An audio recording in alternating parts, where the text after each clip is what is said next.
গেরুয়া নাকি সবুজ, বাংলায় বেশি বিক্রি হবে কোন রঙের আবির, এই নিয়ে কিন্তু এখন চলছে যথেষ্ট মাতামাতি।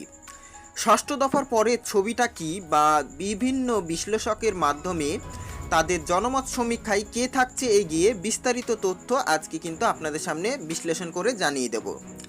জনমত সমীক্ষায় কোন দলটি এগিয়ে থাকছে এবং কে কটি আসন পেতে পারে তার পুঙ্খানুপুঙ্খ তথ্য কিন্তু আজকে আপনাদের সামনে তুলে ধরছি। সুতরাং ভিডিওটা মোটেও স্কিপ না করে প্রথম থেকে শেষ অবধি দেখবেন এবং যদি ভালো লেগে থাকে সকলের মাধ্যমে শেয়ার করে দেখার সুযোগ করে দেবেন। পাশাপাশি আপনাদের মতামত কমেন্ট বক্সে তুলে ধরবেন যে আপনাদের কেন্দ্র থেকে কে জিততে পারেন বা কোন পার্টি কটি আসন পেতে পারে, সেটা কিন্তু অবশ্যই আপনাদের মতামত তুলে ধরতে পারেন। এবারের নির্বাচনে বাংলা, ওড়িশা, তেলেঙ্গানা সহ বেশ কিছু রাজ্য থেকে যথেষ্ট সংখ্যক আসন দখলে আনতে পারে বিজেপি, এমনটাই দাবি করেছে গেরুয়া শিবির। এবার নির্বাচনে এই সমস্ত রাজ্যের ফলাফল কি হতে পারে তা নিয়ে চর্চা কিন্তু যথেষ্ট চলছে।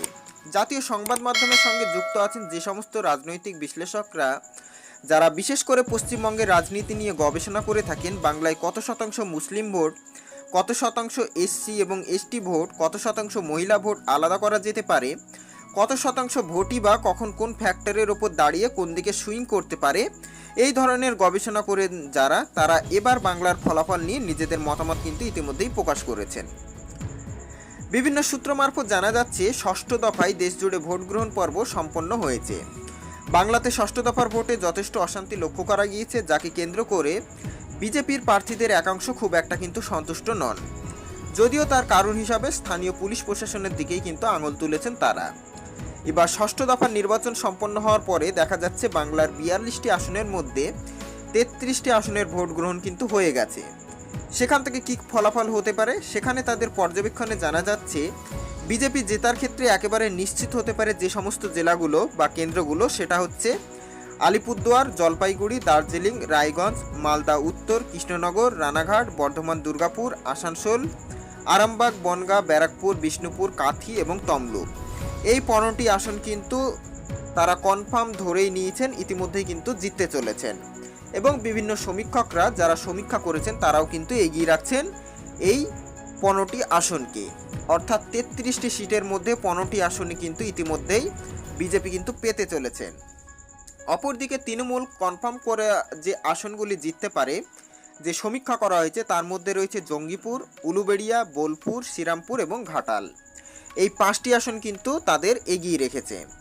সিপিএম মুর্শিদাবাদ আসনে জয়লাভ করতে পারে এবং কংগ্রেস জয়লাভ করতে পারে 2টি আসন, বহরমপুর এবং মালদা দক্ষিণ। এবার বাকি রইল 10টি আসন। এই 10টি আসনে 1% ভোট সুইং করলে যে কোনো দলের প্রার্থী কিন্তু জয়লাভ করতে পারেন। এতটাই টাইট ফাইট রয়েছে এই 10টি কেন্দ্রে। সেই 10টি কেন্দ্র হলো কোচবিহার, বালুরঘাট, বীরভূম, বর্ধমান, হুগলি, বাঁকুড়া, হাওড়া, ঝাড়গ্রাম, মেদিনীপুর এবং পুরুলিয়া। এক্ষেত্রে একটা বিষয় বলে রাখা দরকার, জাতীয় সংবাদ মাধ্যমের বিভিন্নভাবে যে সমস্ত পর্যবেক্ষণ করা হয়েছে তার মধ্যে ষষ্ঠ দফা পর্যন্ত বাংলা 33টি আসনের এই ফলাফল হতে পারে বলে জানা যাচ্ছে। সমস্তটাই জাতীয় ক্ষেত্রে একাংশের পর্যবেক্ষণের ওপরই কিন্তু তুলে ধরা হয়েছে এই সমীক্ষা। তো বাকি যে কটি আসন আছে সেটা অতি অবশ্যই 1 জুন হবে এবং তার পরবর্তী ক্ষেত্রে পুরো 42টি আসনেরই কিন্তু সমীক্ষা আমরা আমাদের চ্যানেলের মাধ্যমে তুলে ধরব। সেক্ষেত্রে কিন্তু আপনারা সম্পূর্ণ হয়ে যাবেন।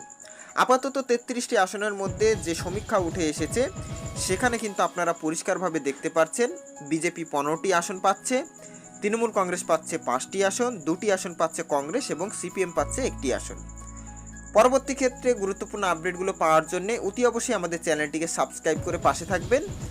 আর ভিডিওটি কেমন লেগে থাকলো কমেন্ট বক্সে অতি অবশ্যই জানাবেন এবং সকলের মাধ্যমে শেয়ার করে দেখার সুযোগ করে দেবেন। So thanks for watching.